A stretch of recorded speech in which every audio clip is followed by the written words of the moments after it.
What do different religions say about what happens after we die, and how does that play in with faith as well? Really good question.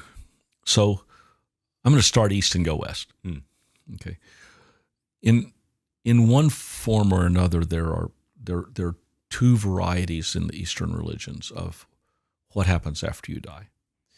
One is the most fully transcendent form, which is whatever the self is dissipates entirely into transcendence, whatever that is. So in Taoism, the human self integrates back into the Tao. Okay, it loses entirely its defined selfhood to become part of this greater movement called the Tao. In Buddhism, it's nirvana.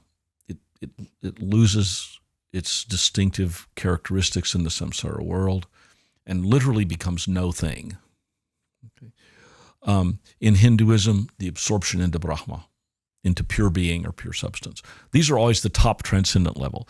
But all three religions also imagine a potential intermediate eternity in which, in Pure Land Mahayana Buddhism, the self migrates into a pure land, which is free from reincarnation and eternally studies the truth of Buddhism, right?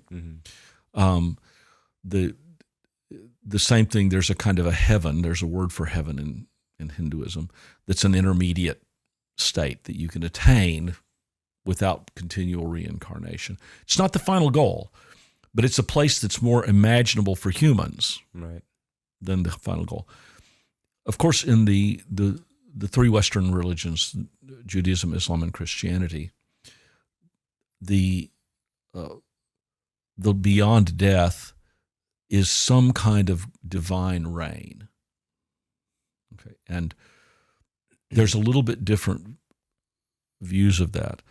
Again, in Islam, for example, the Sufi movement, the spiritualist movement in Sufism, imagines complete absorption of the self into the divine as an ultimate goal. Okay, but popular Islam certainly teaches that there is a heaven, right? A garden in which those who die after they are judged, and if they are judged worthy, go and live eternity in a perfect, pure garden with other perfect, pure people and entirely oriented towards God, which is their human vocation to start with. Christianity has a wide variety of popular conceptions of heaven and what it's like.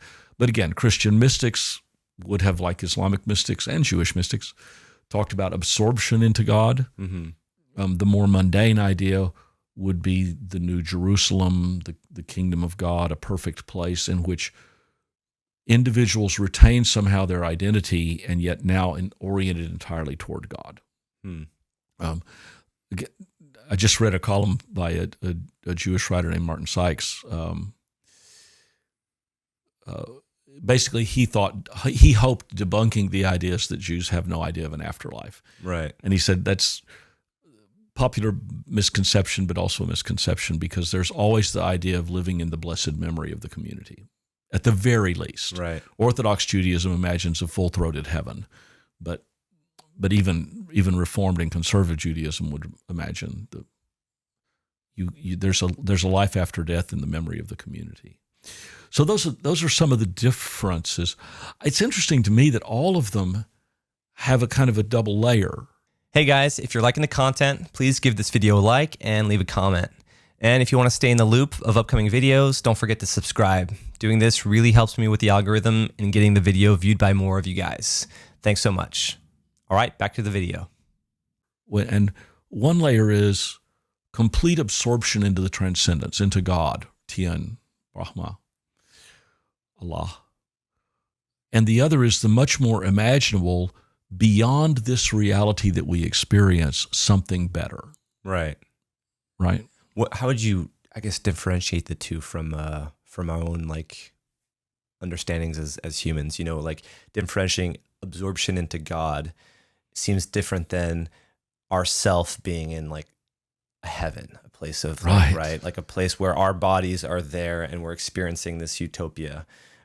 whether it's our spirits or whatever that means. But that I think we can wrap our head around more because it's more like tangible because we've experienced this life and we know what that's like. But the absorption into God, what does that mean? So the basis of all of those ideas, and this is why mystics all can talk to each other. Buddhist mystics, Christian mystics, Muslim mystics, they all have something to say. We can't even begin to get at the mystic vision of absorption into God or the Godhead without beginning to imagine the dissolution of our sense of ourselves. Right.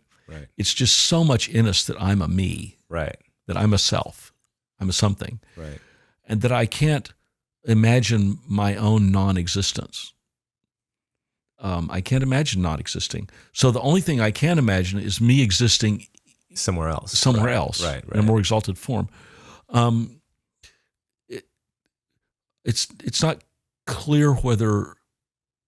Well, I'm going to mention an interesting book by Justin Gregg called "If Nietzsche Were a Narwhal." So Justin Gregg studies animal intelligence, and at least part of his thesis in this very entertaining book is the idea that because we cannot we humans are the only creatures we know of that cannot imagine having a self and then imagine not having a self. Right. Okay. Which turns out to be unimaginable. So he says we project ourselves in the future. He's not a fan of religion, and he's not sure it's good for us. Right? He thinks we might be better off being a narwhal because our other choice is Nietzsche. Not a happy man. Right. Well, it's the curse of being able to question our own existence. Our own existence, right. Yeah. I'll just offer from my personal perspective, having taught students who are going into Christian ministry for a long time and taught religions and been engaged in interreligious dialogue for a very long time. At a very practical level, few of us are cut out for mysticism. Okay.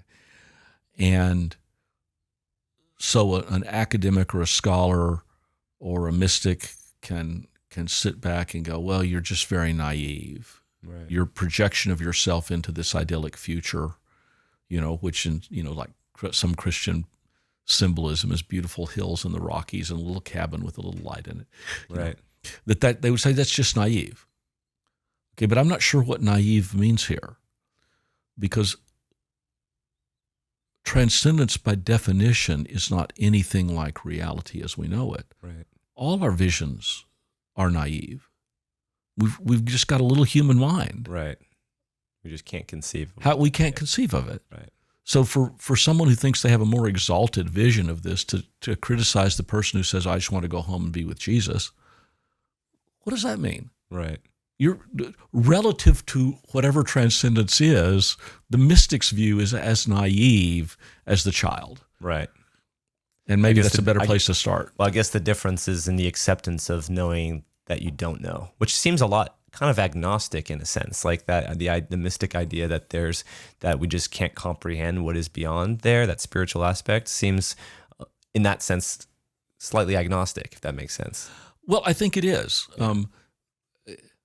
I would say there's a positive aspect of that agnosticism, which is if we recognize the limitations of our own understanding, we can be more open to the understandings of other religious people. Mm-hmm.